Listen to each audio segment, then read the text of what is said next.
politik klasik adalah aliran pemikiran politik yang berkembang pada zaman klasik, khususnya di Yunani dan Roma, dan sering dikaitkan dengan pemikiran para filsuf. Aliran ini menekankan pada konsep dasar negara, kekuasaan, keadilan, dan etika politik. Seringkali berfokus pada gagasan ideal pemerintahan dan masyarakat yang adil.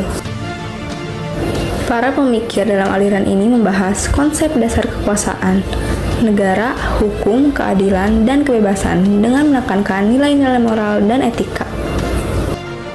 Beberapa tokoh utama aliran politik klasik adalah Plato, Aristoteles, Cicero, dan Thomas Aquinas. Ada Plato, salah satu filsuf terbesar Yunani, yang berpendapat bahwa masyarakat harus dibagi menjadi beberapa kelas, yaitu penguasa, wali, dan produsen. Ada Aristoteles yang merupakan murid Plato. Ia percaya bahwa pemerintahan yang ideal adalah pemerintahan yang melawan ekstremisme dan mengupayakan keseimbangan antara kekuasaan dan hak-hak seseorang. Aristoteles meyakini bahwa partisipasi warga dalam politik sangat penting dan percaya bahwa itu terbaik. Lalu ada Cicero. Ia adalah seorang orator Romawi dan pemikir politik. Cicero percaya bahwa undang-undang yang ada harus mencerminkan prinsip supaya terjamin keadilan dan kesejahteraan masyarakat. Hal ini juga menegaskan bahwa pentingnya ikut serta dalam mencapai tujuan moral dan etika. Dan terakhir ada Thomas Aquinas yang memberikan kontribusinya bagi aliran politik klasik. Dia berpendapat bahwa keadilan adalah kebaikan dan diperlukan untuk tatanan sosial. Mazhab politik Islam secara umum dibagi menjadi beberapa aliran, yaitu berdasarkan perbedaan tafsir sumber hukum, seperti Al-Quran dan hadis. Mazhab politik klasik dibagi menjadi beberapa pemikiran politik, yaitu mazhab realisme, mazhab idealisme, dan terakhir mazhab marxisme. Mazhab realisme merupakan salah satu aliran politik tertua, yang dimana ia selalu memusatkan kepada perhatian sifat egoisnya manusia dan kepentingan negara yang berdaulat. Realisme adalah aliran filsafat yang meyakini bahwa objek indera kita itu sungguh nyata dan benar-benar ada. Segala sesuatunya itu ada dan tidak bergantung pada pengetahuan dan persepsi pikiran manusia saja. Tujuan realisme ini dibuat adalah untuk mendidik, untuk menggambarkan masalah-masalah masyarakat yang kurang beruntung dalam lingkungan sosial maupun hak-hak sosial.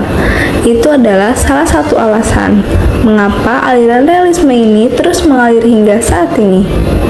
Inilah sebabnya para penulis realisme mencoba menggambarkan realita kehidupan yang subjektif.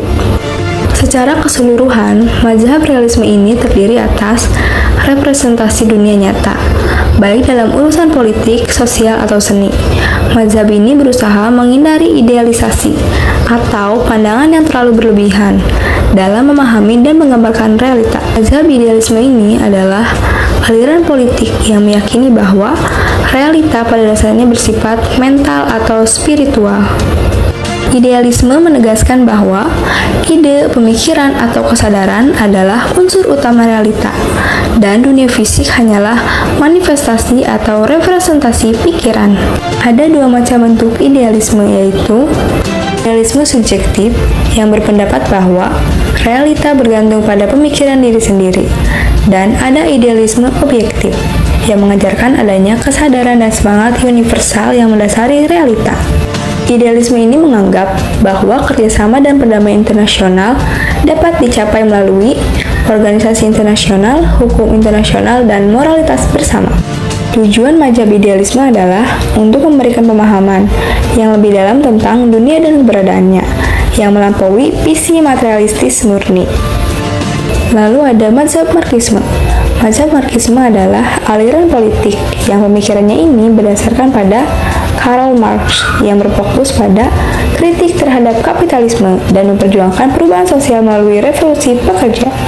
Aliran politik marxisme ini menganalisis dampak sistem ekonomi kapitalis terhadap masyarakat dan seringkali mendukung gagasan perubahan sosial menuju sistem sosialis atau komunis. untuk mencapai kesetaraan dan keadilan.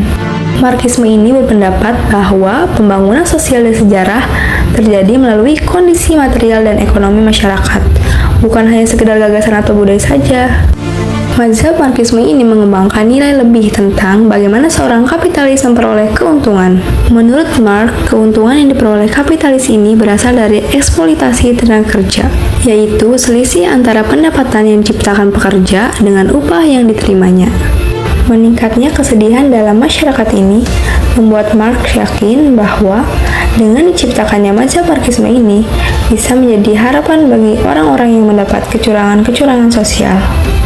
Marx yakin bahwa ini akan mengarah pada revolusi yang kemudian akan membentuk sistem tanpa kelas sosial, yang dimana barang dan sumber daya didistribusikan secara adil.